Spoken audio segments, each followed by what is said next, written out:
La Sardegna ha una legge che vieta lo smaltimento dei rifiuti che arrivano da altre regioni. Il CIPNES di Olbia ha agito illegalmente. Se ne occupi la Procura della Repubblica. IRS interviene con una denuncia penale. Nella polemica sullo sbarco nell'isola delle navi con il percolato siciliano richiama la legge regionale del 2001, solo in parte cassata dalla Corte Costituzionale che ha mantenuto il divieto sui rifiuti non pericolosi e quindi sul percolato. L'iniziativa è stata presentata in una conferenza stampa. Il percolato pare non sia un rifiuto speciale pericoloso, quindi in Sardegna non può entrare e assistiamo da settimane a un dibattito fuori legge dove la classe politica discute se portare in Sardegna 40.000 tonnellate di percolato o no. È come che noi ci mettiamo a discutere se rapinare una gioielleria o no. È illegale, non si può discutere, non si può portare.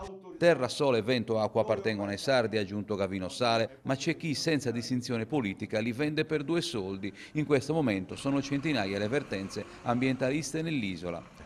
Dove troviamo una connivenza tra il corpo politico che autorizza e delle multinazionali che vogliono rendere profitti.